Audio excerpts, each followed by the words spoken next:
Brian Coombs. I'm the owner and operator of Get Tight Sport Fishing, primarily a Boston-based sport fishing company. We operate from North Shore, basically from Gloucester all the way through Cape Cod and the islands. Basically Boston-based, but we also do some traveling around Cape Cod as well as North Shore, depending on where the fish are. I run a 23-foot center console. About 90% of my business is striped bass fishing. I've been a big advocate for catch and release for years now. We run light tackle charters off a 23-foot center console. I run about 220 charters a year, so I'm a full-time charter guide up here. I don't do anything else but fishing. I do some other work with some electronics companies and some other industry companies, but I am full-time striped bass guide. So with that, I wanted to talk to you guys about the status of striped bass and kind of what's going on within the fishery this season and the past few seasons. So you guys can get a better feel of the fishery in general and, you know, how to comply with some of the new rules and regulations for this upcoming season. A couple of pictures. That's me in the first picture. On the right is Evan Russell. He was the Vice President of Marketing for Yeti Coolers. Just some quick pictures. A lot of light tackle stuff. We do striped bass on fly a lot too. Striped bass on light tackle. Ryan? Yeah. Sorry to interrupt, but I don't think we're seeing what you're seeing. I see the 2020 slide, but I think we need you to maybe enter into presentation mode. Maybe. Let me see here. So on the down on the bottom, there's like a presentation, sort of right to the left of the volume or the size thing or whatever that is. 1 minute, I'm trying to find it. It says you're sharing a screen right now. Usually when I hit share the screen, and I share this, share. You guys can see the 2020 status of the striped bass fishery. Yeah, we see that, but we also see on the left-hand side All right, so it might not be sharing the full screen, so I'm just going to go from here, okay? So with that being said, there it is. There it is. Yeah. Run a full light tackle charter. We target a lot of trophy-sized striped bass on light tackle and fly. That's kind of my thing over the years. We love chasing schoolies. It's fun. But we've kind of got into doing larger fish over the years on fly and light tackle. And part of that has been, you know, the lighter the gear, the more stress you put on the fish. So a higher release mortality on a lot of the fish. So we've gotten very good at our release tactics to try to make sure these fish swim away healthy, because we're oftentimes fighting them a little longer than some of the guys with heavier bait tackle would be fighting fish. Using a lot of light tackle spinning gear as well as fly. We have a really healthy stock up this way. Last year we saw a lot of fish between 40 and 50 inches in length. Probably the bulk of our fishery up here in Boston were larger fish. We see either schoolies, which are our 2015 year class. That year class is about, right now this year, they're between 20 and 25 inches. And then we see a lot of 40 to 50 inch fish, which are basically about 15 years old as far as the year class. So we're going to talk about the status of striped bass, okay? The status of our fisheries. We're going to talk about new regulations. We're going to talk about how to properly measure striped bass, how to properly handle them. We'll do some catch and release methods, and then how to take the best photo possible, because obviously we're not keeping a lot of these fish, and our trophy is our photos. So that becomes a big part now of the fishing experience. So the status of our fisheries. So a couple of facts. Striped bass as a species is the most highly targeted saltwater game fish in the United States. In 2017, 9% of all angling in the U.S., all angling, including freshwater, 9% of all angling was targeting striped bass. over 18 million anglers annually target striped bass nowadays. It has the largest economic impact of any fish in the world as far as a recreational fishery. Okay, so they're huge to our actual economy. So it's really important to make sure our stocks remain healthy. It's estimated that they're around 3.5 billion in economic impact in the United States, as far as boats sold, tackle sold, charters, fishing gear. When you look at the big picture, the hotels, people pay to go and stay at when they go on Cape Cod for a fishing trip. It's about $3.5 billion a year in revenue they bring to the eastern seaboard. And so it's really important that we keep the fishery as healthy as possible. Okay.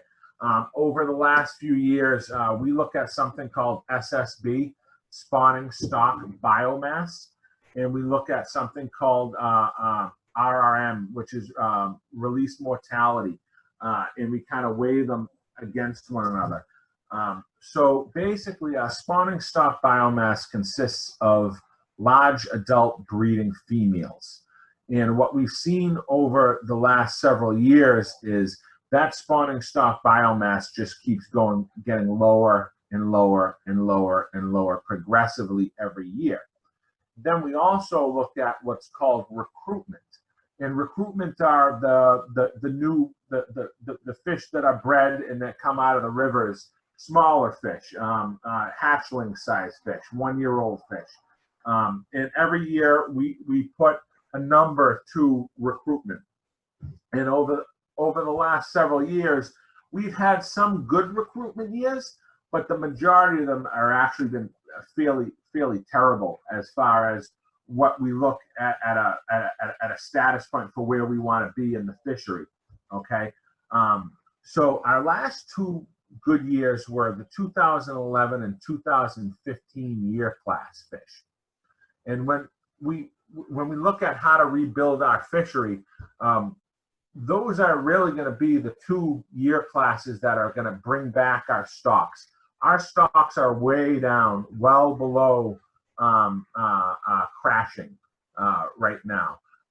We've now gone to some new regulations this season to try to bring back some of the stocks. I don't think some of the regulations were strict enough in general to make a large impact, but our 2011 and 2015 year class fish are between 20 and 27 inches right now.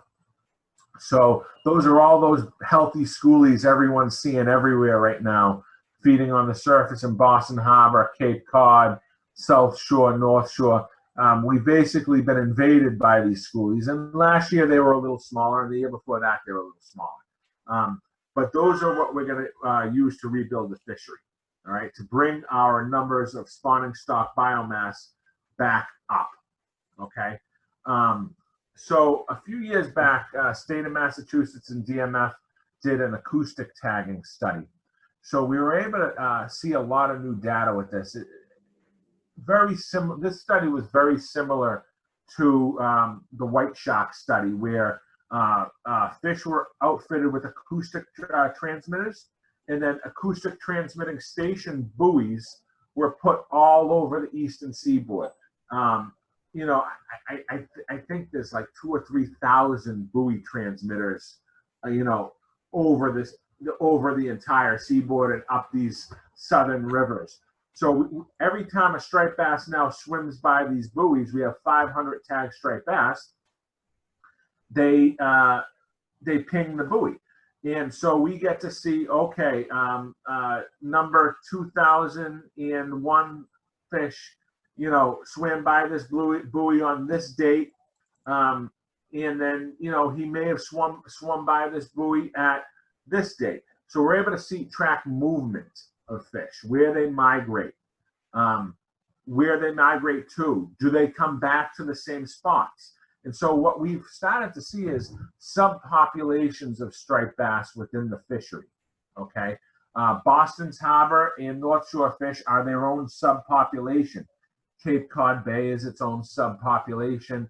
Martha's Vineyard and Nantucket are their own subpopulation. So with that being said, it's really important to now start looking at the fishery a little differently of how we kind of manage it. Because we always thought that they were all the same fish, that they all were fish that migrated through and then migrated back. They do migrate back and forth, but they're going to the exact same specific spots, like how salmon go to a specific run, how herring go to a specific run every year. Okay, so I believe Boston Harbor fish are mainly from the Delaware River, and they're going back up in the Delaware every year, and there's very little deviation. So only about 7% of the fish will actually intermingle with the other fish and kind of overlap. So you start to see all these subpopulations. So from a management standpoint, it's really important to try to manage the fisheries as individual sub-fisheries kind of moving forward. And I think we're going to see that in years to come as more of this data is collected. Migration routes, typically in the spring, most of the fish migrate up here via the Cape Cod Canal. Believe it or not, about 70% of our fish migrate through the Cape Cod Canal, and about 30% come around the backside of the Cape. That's kind of what we found from these studies. And we found that 100% of the Boston fish actually use the canal back and forth. When you start to see some of the regulations coming down on the canal, when we looked at mortality within that study itself, 73 or 74% of all the mortality in that study occurred in the canal. So that was a really astounding number to us when we looked at, wow, 74% of all these fish that died within this study actually died in that one stretch of water. So from a management standpoint, we're going to start to be able to use a lot of data to be able to manage stocks a little differently in the future than before, especially even looking at a commercial standpoint of how the fishery is managed. When you have very, very large commercial fleets, like we see sometimes on Cape Cod, around Race Point, around Chatham area, where you have 500-600 boats that kind of work one zone. What happens is those fisheries were actually vibrant fisheries several years ago. And now when you kind of go down there, you're kind of struggling to catch a keeper size fish or a fish around that commercial keeper size. It's because what's happened is because they're residential fish and they come back to the same spot every year, once a fish is removed out of the fishery, fish don't repopulate that fishery until the smaller fish get large enough to actually repopulate it. So it's going to take years for fish stocks to come back in certain areas. So kind of cool stuff that we're finding out with this study. So we know we're severely overfished. We know why certain areas are getting a harder hit than others. So what do we do about it? We change some of our ways how we manage the fishery. So for 2020, we have some new regulations. Now, I didn't agree personally with all the regulations that the state did here, and I'll explain why afterwards, and then I'll explain why the state actually did these. We wanted on a federal level to reduce the fishery by about 18% commercially, as well as 18% recreationally. And one fish per person at 28 really wasn't doing much good for the fishery. So when we looked at the data, we believe 28 to 35 would kind of get us to that 18% reduction in fish. Now, we had two options. We could have gone with an 18% reduction or one fish over 35 inches. Now, the science actually said one fish over 35 would be actually, in Massachusetts, it would have to be one fish at 39 when we actually looked at our fishery. That would have been a much better option, but the state was very afraid that it would kind of handicap a lot of the shore-bound anglers as far as like what they're able to catch from shore. They would have a tough time retaining fish for consumption.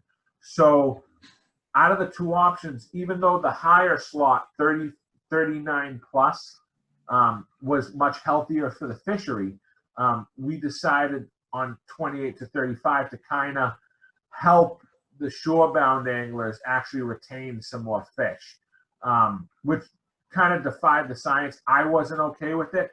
And the reason why the 39 plus would have helped, that 2015, 2011 year class is so healthy that they're right on the verge of 27 inches right now in length.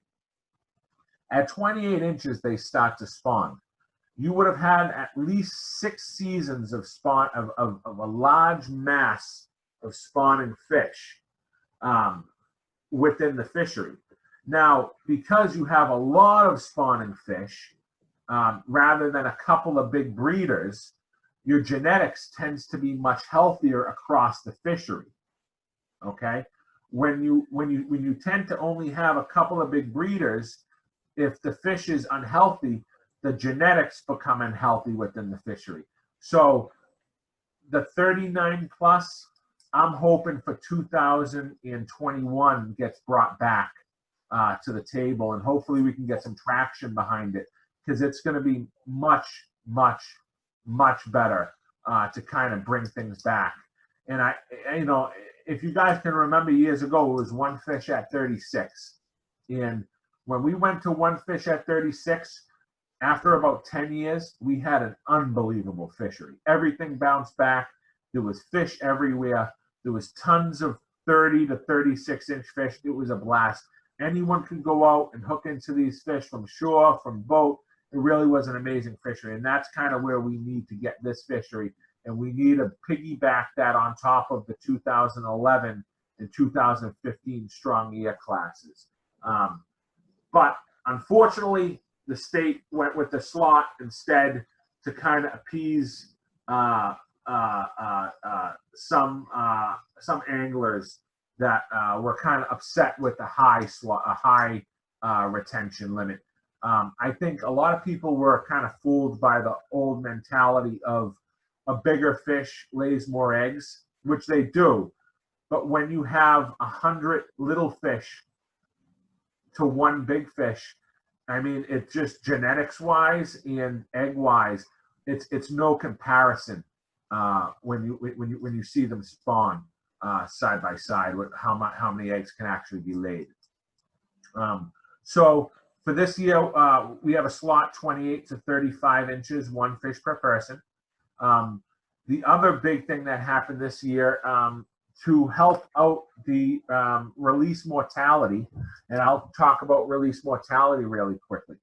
When a striped bass is caught, okay, a schoolie has a much higher release mortality rate. They're not kind of, think of it as I'm a big heavy set guy. If I get into a fight and I'm fighting for my life, there's a pretty good chance I might drop dead of a heart attack during that fight, okay? Or I might fight myself till I cramp up and I can't breathe well. Same thing with the striped bass. The larger they get, the higher release mortality gets.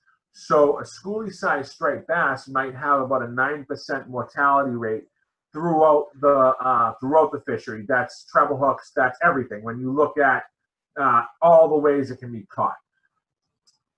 A 30-pound class fish, 40-pound class fish could have upwards as high of a 49% release mortality rate. Okay, so when I talked to you guys before, I said 18 million anglers annually target striped bass. We have more anglers targeting them than ever before. So with release mortality going up and more anglers targeting them, we needed to find out a way to reduce the release mortality. And one of the biggest things that we could think of right away off the bat, well, there's two big things that are going to help. The advent of circle hooks with bait, okay, and education. Talking to anglers about the fishery like this, about proper catch and release tactics. That's how we're going to really reduce release mortality overall. But right off the bat, one of the things that we could have done was actually mandating the use of circle hooks. So when you're fishing bait, whether it's dead bait, cut bait, or live bait now, for striped bass, circle hooks are now mandatory. Okay, you cannot use a treble. All right, if you're out and you use a treble hook and you're fishing, and environmental police pull up beside you, you're going to get a pretty good size fine for that if you get boarded. Okay, so circle hooks are now mandated in the state of Massachusetts. The other thing is no gaffing of striped bass anymore. Okay, years ago people would gaff striped bass instead of netting it. Gaffs for striped bass are now outlawed in the state of Massachusetts. So those are the three big things this year that kind of changed within the fishery. So when we look at the slot and we look at the 28 to 35, the way we actually measure a fish has changed also. Okay, we measure a fish. We used to measure a fish from the snout to the tip of the tail, but now we actually measure from the snout to a pinched tail. Where if you look at the diagram up on the top, you can see that when you pinch that striped bass's tail down to snug it up, it actually becomes elongated. So if you have a striped bass that's 27¼ inches, and then you pinch that tail down, most likely that tail is now going to hit 28. So that is now a legal fish. But on the other end, if you have a fish that's 34½ inches and you pinch the tail and that fish hits 35 in any way, as long as it hits the 35 mark, it is now illegal. Okay, so it's very important that when people are measuring fish this year to retain fish, that you make sure you're pinching the tail down and getting the most extended measurement. Because that's how the EPO is going to measure the fish when they board you. Okay, so that's something huge for this year that everyone should kind of take away from this. So all live and dead bait must be on circle hooks. There is a legal circle hook and an illegal circle hook. So if you look right here, you have what's called an offset circle hook, and what's called an inline circle hook, where the hook is completely straight without an offset on the shank. Okay, offset circle hooks are illegal in the state of Mass. Inline circle hooks are what you need to be purchasing. I like the Gamakatsu brand hooks. They're my personal favorite.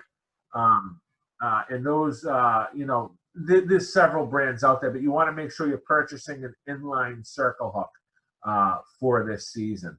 Almost every tackle store is carrying them now because the use of J hooks is now permitted for striped bass as well as trebles. As long as you can use them on plugs, but not bait. So as long as it's bait, you can't use it. There are a couple exceptions to the rule. Okay, if you're using tube and worm, okay, you can still use a conventional hook, a regular hook. You don't have to use a treble hook. Or you don't have to use a circle hook. If you're using a rigged eel, like a dead rigged eel where you're casting it and retrieving it, almost like an artificial lure, that is an exception to the rule. If you're moving a dead bait like it's an artificial and twitching it and actively working it in, then you're actually allowed to use the conventional hook. Because then that kind of prevents deep hook set a lot of times like that. So that's why the fishery kept that stuff in. Okay. So, oh, and the other thing is snag and drop. I know a lot of people around here love to do snag and drop with the bunker. Snag and drop is now prohibited in the state of Massachusetts. So you can't use a weighted treble hook anymore, snag a bunker and drop it back for a bass. You need to snag a bunker, reel the bunker in, take it out of the water, switch it to a circle hook and put it back in the water with a circle hook. You can still catch your bunker with the snag hook, but you're not allowed to drop back and fish for striped bass. If you get caught doing that again, you'll get a fine. How to properly handle striped bass. We're going to talk about a few things with that. So I do a ton of catch and release on my charters. We like to target a lot of trophy class striped bass on the fly and on light tackle plugs. So a bunch of things that you can kind of do right off the bat is I change all of my treble hooks over on all my plugs to what's called an inline hook, okay, an inline plug hook. That does me two things. It's easy to take the hooks out of the fish. It's not tearing up the fish. It's generally much safer for me and my customers on the boat. So inline single hooks on plugs instead of treble hooks is huge. You also will get a much better, stronger hook set into the fish and lose less fish once you get them hooked with inline singles versus traditional trebles. You'll bend out less hardware. You'll actually land more fish on the inlines. So it might be something that people should consider moving forward on some of their plugs if you do a lot of plug fishing. If you're going to net a fish, okay, buy a quality net. Don't buy a junk net. You want a net that's number one, large enough to get the fish in. I like fishing with as large net as I can get away with on my boat. All right. Number two, a net with a long enough extension so that you can scoop a fish in without, having to fight the fish a long time so the fish is half dead beside the boat before you can net them. Okay. And number three, when you're looking to buy a net with rubberized webbing rather than regular plastic nylon netting. If it's got a rubberized coating, hooks won't penetrate the net.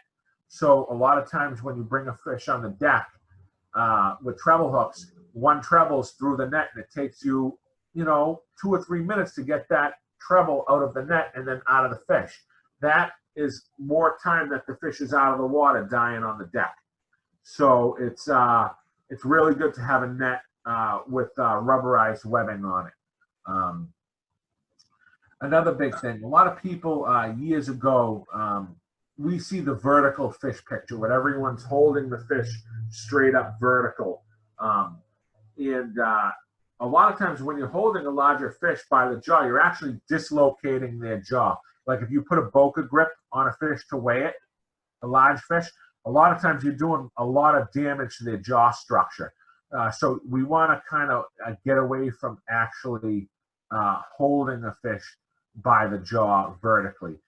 You want to hold them by the mouth or by the gill plate, not going up into the gills, but the gill plate. And then with one hand, and then the other hand, you kind of want to cradle their belly holding their girth. That's going to be the best way to actually hold a fish. Okay. If you look in the top right-hand corner, there's what's called a release cradle. We utilize that on my boat all the time. And it's basically a cradle where we get the fish in and we lift the fish in and out of the water and we handle it on the deck within the cradle because it disperses the fish's body weight evenly throughout the cradle rather than putting a lot of pressure on one point of the fish. It's much healthier for the fish.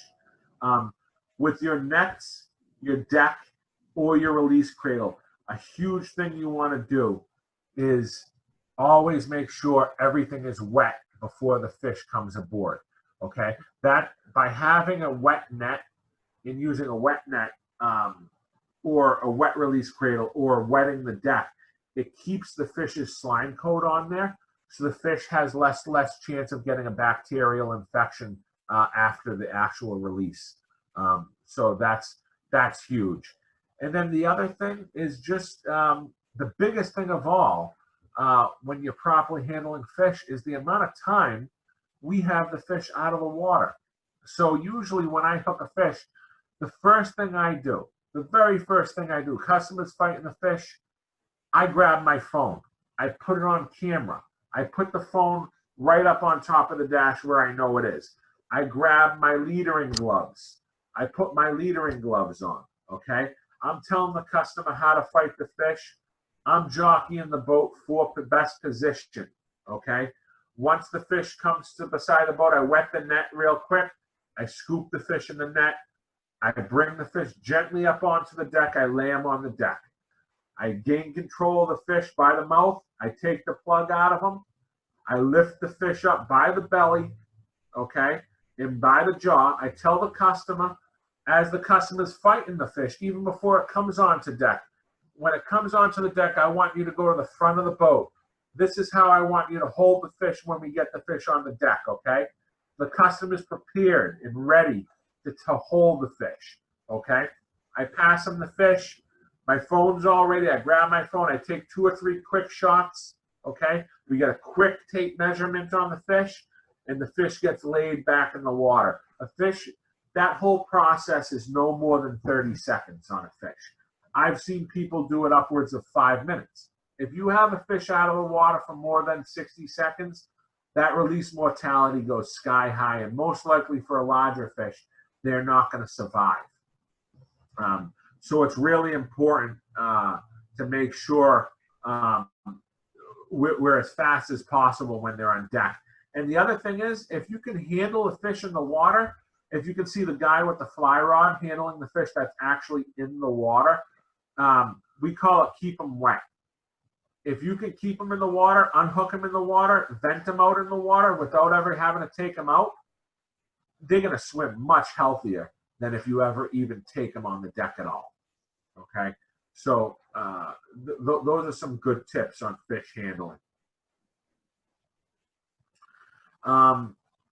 If you can see most of these larger fish here, the real big ones, a lot of times we put them across people's laps and we try to disperse as much weight as possible. You know, never holding a fish vertically is key, and you really want to cradle a fish. The larger the fish, the more gentle you kind of want to handle them. So once you kind of get the fish back in the water, what are you going to do? We're going to do CPR on the fish. So we're actually going to get what's called venting. So we're going to get oxygen back over that fish's gills. There's 2 main ways how to vent a fish. Okay, the first way is to attach a lipper or a boca grip to the fish. If you can see the bottom 2 right photos, I'm holding it with a red lip gripper. I basically take the boat and I put the boat in gear. So we're doing about 1 mile an hour. I tell my customer that has the most boating experience, just do me a favor, just steer me straight, don't hit anything. And I hold the fish beside the boat in the water. And what that's doing is that's dragging water over the gills and through the mouth. And it's getting a lot more oxygen to a fish. A lot of people will think they can just throw a fish back in the water and the fish swam down, he swam. If you don't vent a fish, especially a larger fish, he's dead as a doornail once he hits that water. He'll swim down, but then he'll just swim to the bottom, lie down to the bottom and die because he has so much lactic acid built up in his blood. He's all cramped up. He doesn't have enough oxygen to really revive himself. So you really got to get oxygen over the gills. And by towing them beside the boat as you hold them in the water, that's the fastest way to get oxygen over a fish. That's how we vent out giant bluefin tuna offshore when we're actually when we're doing releasing of these giant tuna. Same kind of thing. We're towing them behind the boat or beside the boat with the tow hook and from the jaw, and we're getting oxygen back in them. And what happens is usually my best rule of thumb is I tell people, if the fight took a minute and a half, you need a minute and a half of CPR. If the fight took 5 minutes and it was a big, big, big fish and the fight took 5 minutes, you should have 5 minutes of venting, 5 minutes of CPR on that fish, okay? The biggest thing you want to look for when you're venting a fish is their pectoral fins. When a fish is ready to go, they look almost like an airplane. Their pectoral fins will stand out on each side of them, and they'll start moving from side to side like an airplane through the water. Now you know it's starting to get its bearings, it's starting to get its oxygen back. Usually after that, you still want to hold it till its pectoral, till its dorsal fin stands up. Once its dorsal fin stands up, typically it's good to go. It's had enough oxygen, and they're able to swim free under their own power. Usually once the dorsal fin stands up, I pop the lip gripper, I give them a little slap on the head, they explode and swim straight down with a ton of oxygen in them. The other way that you can do it is the old-fashioned, hold it by the tail and pump it back and forth. This is great from shore if you're a shore-bound angler. If you're a boat-bound angler, you really should employ that towed beside the boat method. It works so much better for the fish. But that pushing back and forth, that traditional by the tail, it'll still work, but it doesn't get nearly as much oxygen over the gills and it takes much longer to do to be able to revive them correctly with the old by the tail method. If you're from shore, try to not drag the fish up onto the rocks to measure it, to weigh it, to take a picture. Anytime you put fish up on rocks or on sand, their release mortality rate goes sky high. So don't be afraid to get into the water. I watched a kid about 3 days ago, good fisherman. We were in the same zone, catching the same size class fish. They were 40-inch class fish. He dragged this thing up onto the rocks. He took, he was quick about getting the fish back in the water, but he didn't really get in the water with the fish and spend the time. He got in the water, knelt down, pushed the fish back and forth 2 or 3 times. The fish made one little kick. He let go of the fish and it swam away. Most likely that fish died. If you're going to be fishing from shore, get in the water with the fish. Get wet yourself. Make sure you hold that fish for 2, 3, 4, 5 minutes, pushing it back and forth. If it's a big fish, 40-pound class fish, you want to make sure you have as much time on that fish venting it as possible for it to swim safely. Because again, we want to be able to reuse this resource. This is a public resource that we want everyone to be able to enjoy. That little bit of neglect is ensuring that the next guy behind you doesn't have the opportunity to catch that fish. So if you want your kids to be able to catch these fish in years to come, taking an extra 5 minutes to make sure these fish are revived correctly is huge. Even with the schoolies, I see a lot of people tend to throw the schoolies back like they're baseballs into the water from their boats. Drop them back in gently. Again, they're a resource that we want everyone to be able to enjoy. We want to beat them up as little as possible. And then the biggest thing for me is taking trophy pictures.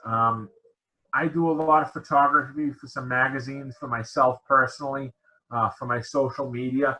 Because we can't retain a lot of these trophy class fish now, it's really important to take a memory. And why do we fish? Because it's the experience. It's being able to make memories with family, loved ones, friends.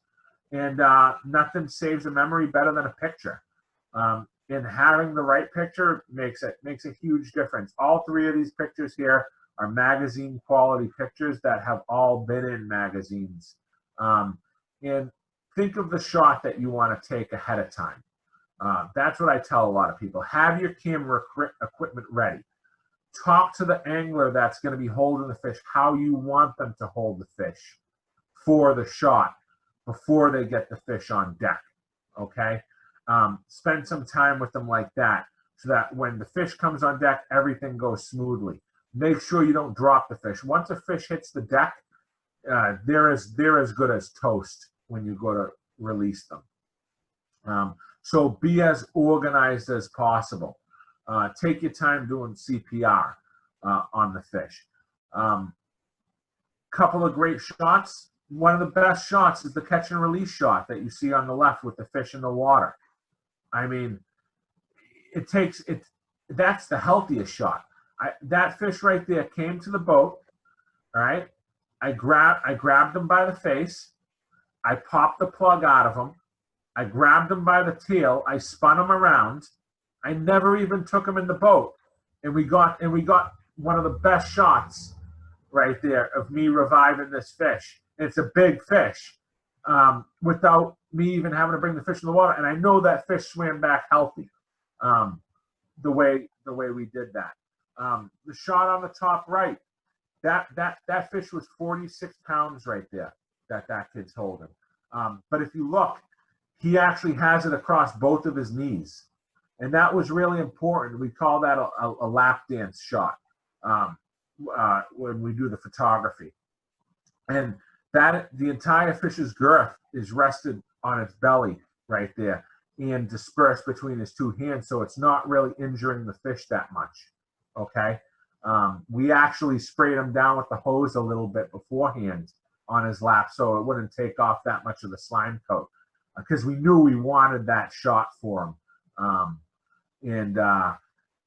Another thing too, when doing the photography, never push the fish out towards the camera. That's a kind of amateur photography thing that kind of has become very popular these days.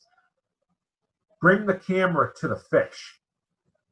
Okay, get as close as you can to the fish, rather than bringing the fish to the camera, pushing the fish out to the camera. So that's a big trick, is making sure you're as close as possible, and you have the right lens when you're actually taking the shot. The other shot is the boat to boat shot. You know, we're always looking for unique positions of how to get these shots. On the bottom right, that's a buddy of mine, Matt. He hooked a big fish on fly. As he was fighting it, he radioed over to me, "Bri, I got a big fish on fly. Do you mind taking a shot?" So I jockeyed my boat over in position. You know, I didn't get in his way as he was getting the fish. And again, he didn't even bring the fish on deck. He popped the fly out of its mouth. He kept it nice and wet. He lifted it out of the water. I was all ready right beside him. And I snapped a magazine quality shot that made it in. That was an on the water magazine, that shot right there with that fish. You know, again, it's just about being organized when you get these shots. A lot of times when I'm doing photography on these fish, I'm taking 100 shots of each fish. I'm just in rapid fire, whether it's my phone or it's my my nice camera. I'm just snapping away for like 10 seconds, as many shots as I can, moving around, changing angles around the fish. This way, I know out of those 100 shots, I'm going to have 2 or 3 gems that are really nice.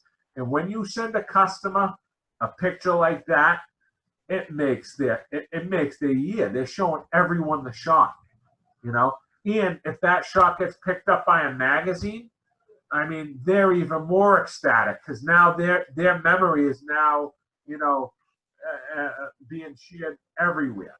So it's a great thing to be able to take quality shots of these fish, and it's a great thing to be able to make sure they survive and they stay in the fishery for someone else to catch.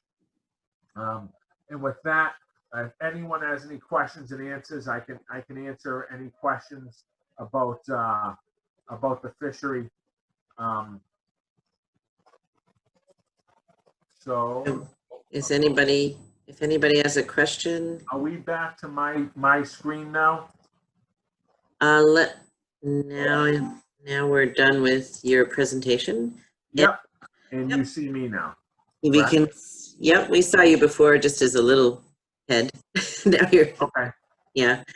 So it looks like Todd McKay has a question. Yep. Todd, do you want to unmute, or you want me to unmute you? I can. So, Todd, the best way to hook your live baits now is to do what's called the bridle. Okay. It's a method where you use a rigging needle, okay, and a little elastic to actually put a circle hook on the nose of your bait.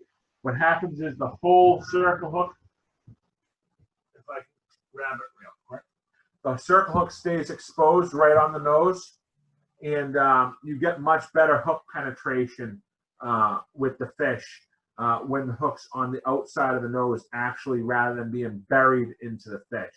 And you can go on YouTube and watch videos on YouTube. It's called bridling baits, or you can go bridling bunker or menhaden, and there's a bunch of great YouTube videos on how to do it. What you'll need is a rigging needle and bait elastics. Your local tackle shops should carry them. You can get yourself set up for about $10 for about 200 baits.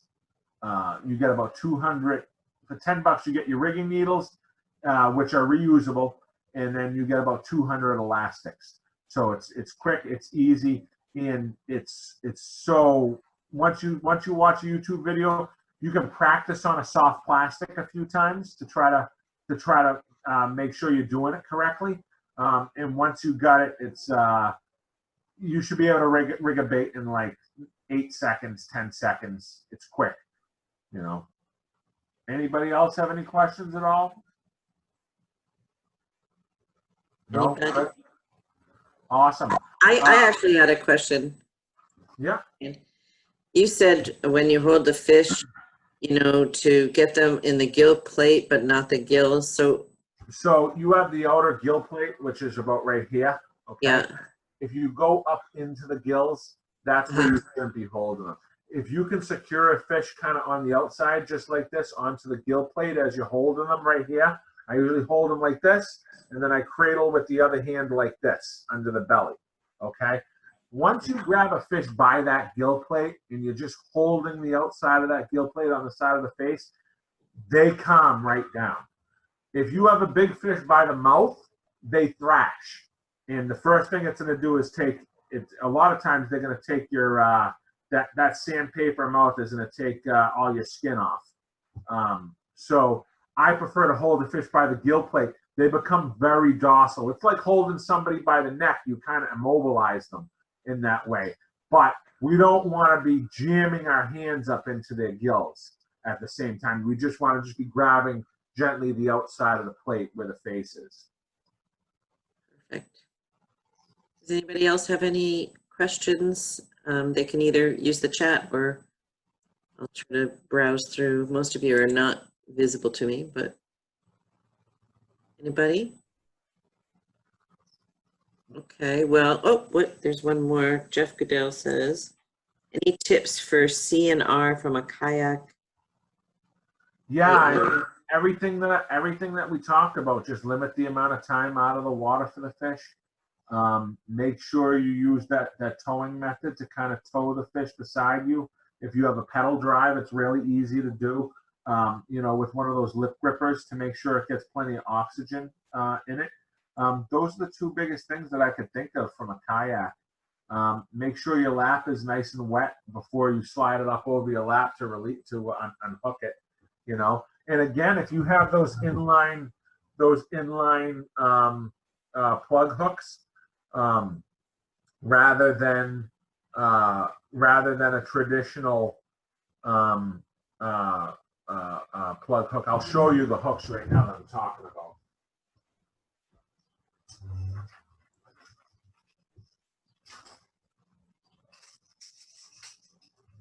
So this is a typical topwater plug I throw right here. So it usually comes with 2 treble hooks, but as you can see right here, they're not circle hooks, they're not J hooks, they're what's called an inline hook. They're plug specific, so you get a better hookup ratio. but also once a big fish hits it and eats it, these hooks are very stout. And like with the treble hook, a fish can get really a lot of leverage on them and open a treble hook up. With these, they have a much more difficult problem getting leverage on them. So a lot of time when you hook a big fish with these inline style hooks, if you use a lot of plugs, you definitely, you definitely lands the fish. Your landing ratio goes way up on larger fish with inlines. And they're much easier to take out of the fish. They pop right out of the fish. And being on a kayak, they're much safer because you got to bring that fish into your lap to unhook it. You really want to fish in your lap with 2 treble hooks in it, or do you want to fish in your lap with 2 inlines that are both stuck in the fish? You know, it's a much safer thing. Like, are you done there? Steve, there's Yeah. another question. So Steve asked, very interesting, where would we be a good place to shore fish near Marshfield? So I don't fish down by Marshfield much, unfortunately. So I'm not going to be really my zone. I operate between Hull and like Beverly when I'm up in Boston, or I'm operating on Cape Cod in the islands when I'm trailering down there in the beginning of the season and end of season. But I don't do too much fishing in Marshfield. I apologize about that. I could probably help. So yeah, so I think from what I know, and I'm not an expert on fishing, but Wrexham Beach, the back of Wrexham Beach on the South River, in the dunes there is a good place to go, Steve. I see a lot of people fishing on the North River from the Marshfield Canoe Launch. That can be a good place. And then also on the other side, upstream on the Norwell side at Stetson Meadows, people go out there and go fishing, even though that's fairly far up in the river. It would be a good place to, I've heard, to get fish. And then, Oceanside, of course, the surf casting as the next question. Oh, well, you're asking about time of day. Best time of day is always going to be morning. You know, if you're going to, I always fish morning. From shore, a lot of the spots that I do like for my big fish spots, high tide is always great in boulder fields, because that's when the larger fish come up in these boulder fields to root around and look for crabs. They look for crabs, they look for lobsters in boulder fields. So if you're fishing very rocky structure, yeah, high tide's going to be the best.